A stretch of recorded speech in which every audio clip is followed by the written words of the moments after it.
Hello everyone, welcome back. It's me, Miller, and I have had a very, very exciting package come through the post today. I have had 2 sprues sent to me from Warlord for the new epic Pike and Shot release.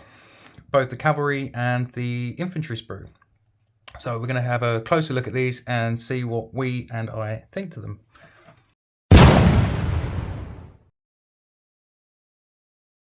Okay, so let's start with this one. This one is obviously the infantry sprue. This sprue has 80 figures on it, and they make up 1 unit of 40 pikemen and 2 wings of 40 musketeers. Or not 2 wings of 40 musketeers, but 2 wings making up 40 musketeers. Something that I didn't realise originally was that you've got the musketeers in 2 different poses. So you've got these ones marching. You've got 2 lots of this one with the muskets on their shoulders and carrying their musket rests, and then you've got 2 stands with them with their actual muskets at rest, ready for whatever their orders are going to be. I quite like this one because it's got an NCO, or not an NCO, an officer with a halberd. Very, very nice, as if he's actually commanding the unit. The pikes, again, very, very nice. And again, I didn't realise that some of them have got or have not got their armour, whereas the others have got their armour. So you can have 2 different lots. You can mix these in and have some units that are, well, these ones could be the freshly raised ones. They've not got any armour yet, and these ones have managed to fight a couple of battles maybe. And these ones, obviously, this one's got tassets, which are the little bits that protect the legs and the thighs. And then these ones have just got their back and breast. Very, very nice. Quite like in the guys with the pikes at advance. Very, very nice. Not advance, sorry, they're at port. I can't even remember. Sorry, it keeps losing focus. Very, very nice. Again, these have got their tassets. So the guys with the tassets would have been along the front row, as they would have been the ones most at risk of getting caught in the legs. Very, very nice. There's the command. Excuse me. Both the NCOs there, or the ensigns, sorry, have got their flagpoles. Not too sure about these flagpoles. They're very, very small. In relation to the pikes, they're not small, but I think they're quite small, so it'd be interesting to see how big the flags will be. I've got some 15mm flags here from War Games Designs that I'll show in a minute against these and see what we think to them. Very, very nice sprue. Very, very nice. I was always curious how they were going to do these pikes with them advanced, or at port, sorry, as I was thinking that there'd be a risk of them getting snapped, but something they've got a little bit of play in them, a little bit of bendiness. I don't want to break them, obviously. Very, very, very nice. I think the command unit might be possible maybe to cut along that man's arm, and maybe just underneath that. Well, actually, that one, you might lose that ensign if you try and do it, because you won't cut this second one out because he's standing behind the unit. But very, very nice. Let's have a look how big they are. I bought me a trusty tape measure.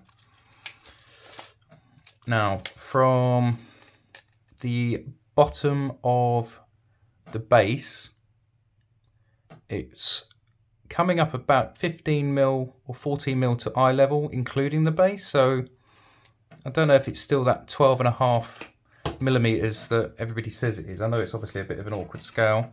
I've got the one of the ACW sprues here, and I mean they seem to be a similar sort of size.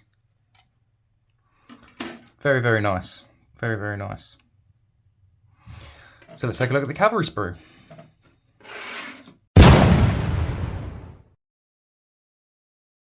So here we go. This is the cavalry sprue. Now this is the sprue I was most excited to find or get a hold of, as it seems to have a lot of stuff on this one.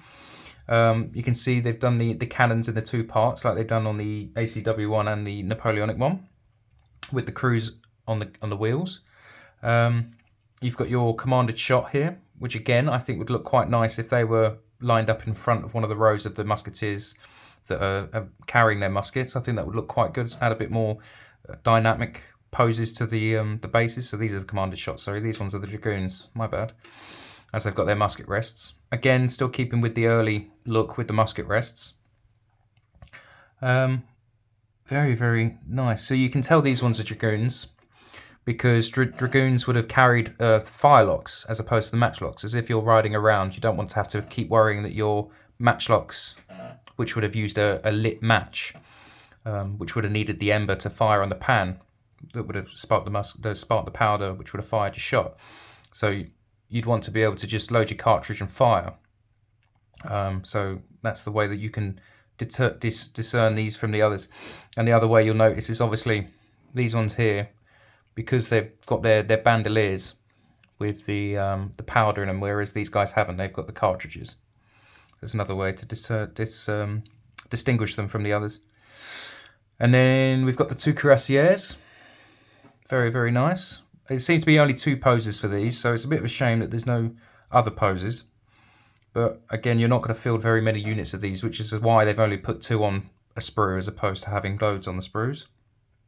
And then you've got, what is it, 1, 2, 3, 4, 5, what is it, 1, 2, 3, 4, 5, 6, 7, 8, 9, maybe 10 arquebusiers on here.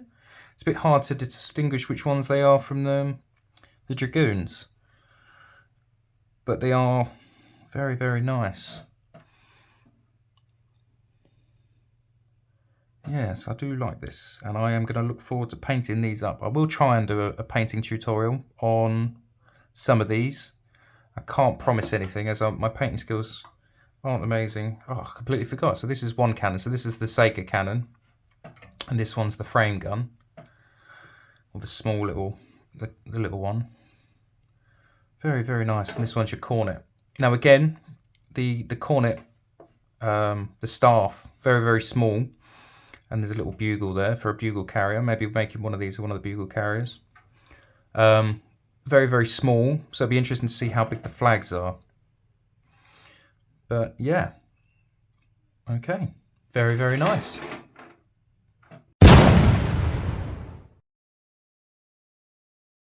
Okay, so here's a sheet of Royalist flags that I picked up for when I tried to do my Stillfist miniatures range, or the smaller scale in 15mm.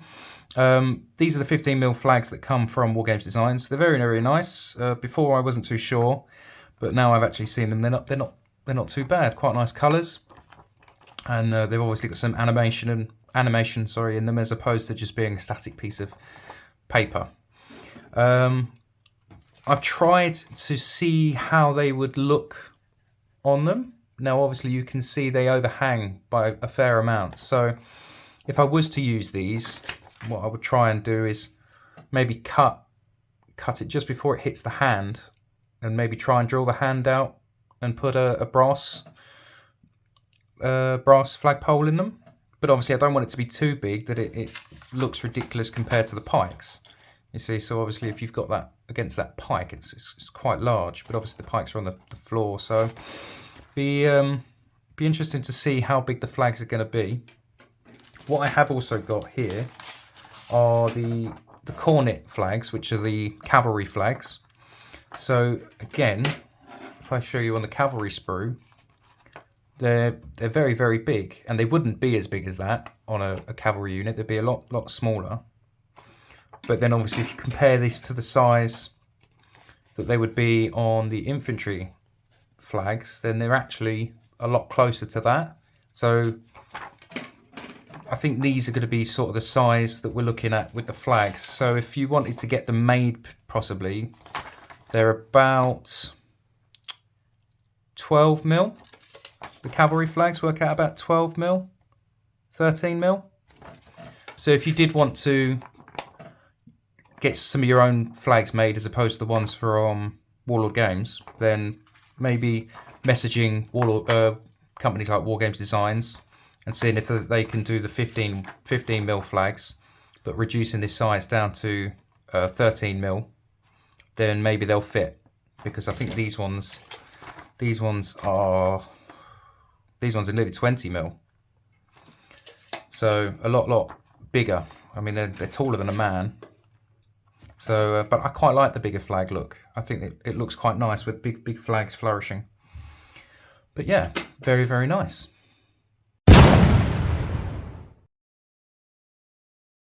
Okay, so the last thing I thought I would try is I quite like the range Stillfist miniatures, and they did a very small range of 15mm. They still do. Very, very nice range. And I wanted to see how they compared to the new stuff from Warlord. Now, size comparison, they're not that far off.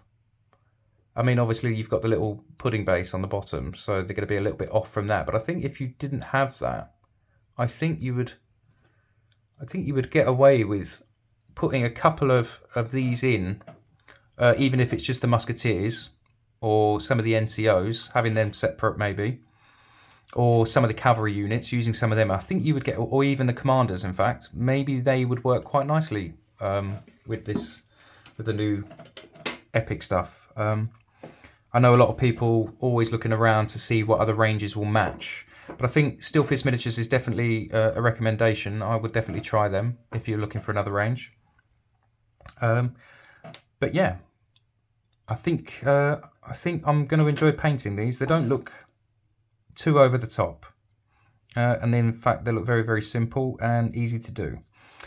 So I'm going to enjoy doing these. But thank you for that. Hopefully these sprues, or seeing these sprues, has been informative for you, and hopefully going forward you'll be picking these up if you were unsure before. I know I am definitely looking forward to picking up a box myself. Thank you for watching, guys, and please follow for more.